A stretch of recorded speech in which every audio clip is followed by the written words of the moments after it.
Out of all of the great films that were released in 2019, The Irishman was one of the best. It had director Martin Scorsese teaming up with Robert De Niro and Joe Pesci, reuniting the trio responsible for the best mafia movies made since The Godfather, as well as marking his first collaboration with Al Pacino. And out of all of Scorsese's patented mob films, The Irishman is the best. Yeah, well, that's just like your opinion, man. For the sake of this video, I'm just going to limit the comparison to The Irishman and Goodfellas, because I believe out of all of Scorsese's mob movies, those are the two that are the most connected, and yet when compared, hold the most thematic contrast.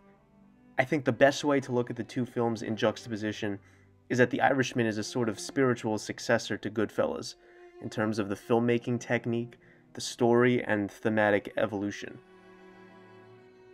Scorsese draws a visual callback to Goodfellas in the very first scene of The Irishman with a long tracking shot. However, instead of a lively, raucous celebration that ends on the joyful Henry and Karen, in The Irishman we're taken on a dull, deflating journey that ends on a lonely, decrepit old man towards the end of his life, mumbling about the old days. Scorsese starts us off at the very end of Frank Sheeran's story, to give us a glimpse into the shell of a life his actions created before bringing us back to his beginnings working for Russell Bufalino. Sheeran begins his criminal career after coming home from World War II, much older than Henry Hill, who began associating with mafia figures and dipping his toe into organized crime by the time he was in high school. As far back as I can remember, I always wanted to be a gangster. And perhaps the beginnings of both characters gives us some insight into their endings. A mafia life was the only life that Henry Hill ever really knew. He quite literally grew up in it. At the end of the movie, when he's safely in the witness protection program and out of the reach of mob retaliation, he's upset and distraught. But only because he can't get spaghetti marinara anymore. Only egg noodles and ketchup. We can tell he misses the perks of his old life. He's filled with regret. Regret for flying too close to the sun and getting caught, not necessarily out of remorse for his actions. This is where the thematic divide is bridged. The Irishman is a movie that takes place over the course of several decades, and in the earliest look we have of Frank, he aims a gun at two German POWs as they dig their own graves. After seeing nearly 4 times the amount of wartime as the average soldier, Frank returns home as a jaded man with what is likely a fractured perception of the world, one where violence is rewarded. Unsatisfied with his job as a teamster, he returns to his hardwired mind frame that violence reinforces success as he becomes an established house painter for Russell Bufalino. Bufalino is played brilliantly by Joe Pesci in a departure from his usual obnoxious and bombastic wise guy shtick in favor for a more reserved and almost eerily stoic effort. In The Irishman, Pesci is deathly quiet. He doesn't expend nearly half the energy he does in Goodfellas, yet feels almost more menacing than ever. Robert De Niro's performance is quiet as well, doing a great deal of subtle sub-communication with his eyes, keeping his feelings smothered as he lives a life of quiet desperation. In my opinion, the performances from both are among the most nuanced of their careers, and highlights the primary difference between Irishman and Goodfellas. While Goodfellas is a movie that sets out to show the glitz and glamour and appeal of a life in organized crime, I gotta admit the truth, it turned me on. The Irishman shows all of the guilt and regret that comes with such a life, taking a more meditative look at the main character's morality. In The Irishman, unlike Goodfellas, the lifestyle isn't made out to be exciting and it isn't romanticized. The characters are older and haggard, and there are no Rolling Stones kill montages. Even the murder scenes are without cinematic embellishment. They happen quick, and almost without warning, with no music, leaving the audience with an uncomfortable stillness. With the inclusion of these heavy themes and a 3.5-hour runtime, The Irishman has gotten a reputation with some for being a bit dry and a little boring, but it's not without the inclusion of the exuberance found in Goodfellas. We see that in Al Pacino's Jimmy Hoffa, a well-deserved Oscar-nominated role and one of the best from Pacino in years. Hoffa is loud, bombastic, and full of pride. The circumstances surrounding Hoffa's death is similar to Tommy's death in Goodfellas in relation to the story, But in The Irishman, the death feels so much more personal and has much higher stakes in terms of the film's ultimate themes. When Hoffa's unstable antics with the Mafia reach the point of no return, Frank is left in the crossfire and must choose between his two best friends. It's the toughest choice Frank has to make in the film, and we can imagine the hardest of his life. Up until that point in the movie, Russell has saved Frank from mortal jeopardy and has provided him and his family security for life. Yet we may be able to glean that Frank values his friendship with Hoffa more, or at least on the same level as Russell. Despite his obsession with punctuality and impenetrable pride, Hoffa has an undeniable charm, and despite his flaws possesses a better moral character than Russell and his mob cohorts. Before Frank is given his ultimatum, we see this moral dilemma played out through the proxy of his daughter. Her first brush with her father's criminal background leaves her scared and shaken.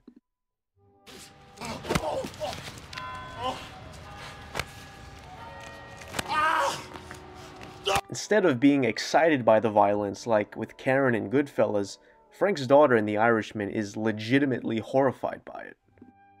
We see that horror exemplified later on in her differing attitudes towards Hoffa and Russell. Left you a little something extra in there, too.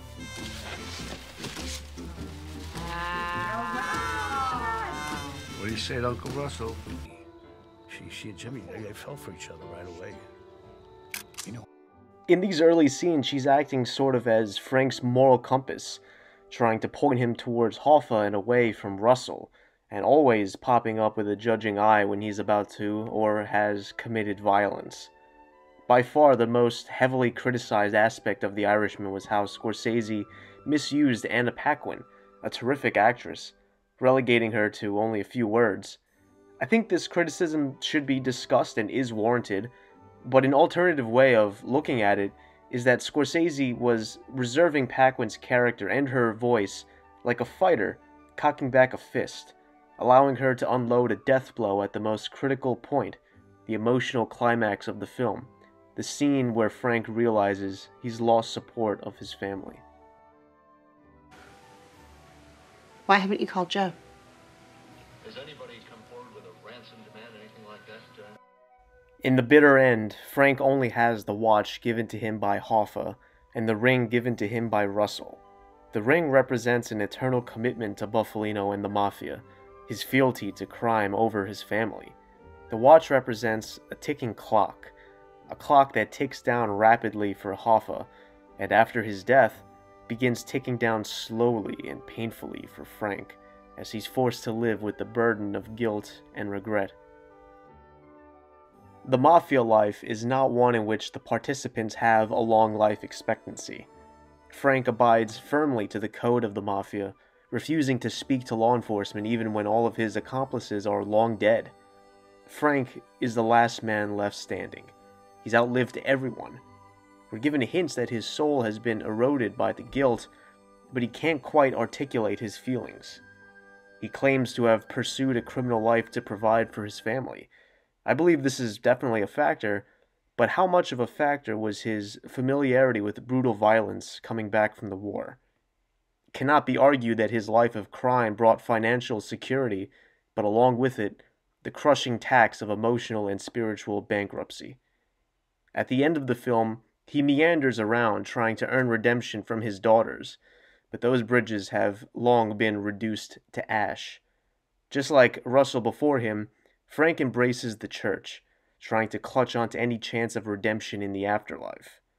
As he makes his funeral arrangements, he chooses to be laid to rest in a mausoleum, saying that he doesn't want to be cremated or even buried because the thought of that is so final. But if death is the end, what's the difference? The image of him in a mausoleum staring up at the names of the permanent residents and future neighbors is chilling in an existential sense. It invokes the image of lost souls wandering around in purgatory. It's no secret that Scorsese is a practicing Catholic himself, and I think it's fair to say that most Catholics practice with the aim of being accepted into heaven upon their death. I think Frank knows that for him, heaven is wishful thinking, so instead, he hopes for a chance at purgatory, for a chance at spiritual redemption. The Irishman highlights the brilliance of Martin Scorsese, a filmmaker that continues to evolve through his later years. Unlike a somewhat simple but thrilling cinematic experience like Goodfellas, The Irishman never falls back on romanticizing a spiritually corrupt lifestyle. It forces us to the outskirts of our comfort zone, forces us to contemplate the deeper themes within story: death, the afterlife, redemption. It forces us to wonder whether God can leave the door open for someone as corrupted, as imperfect, as human as Frank Sheeran.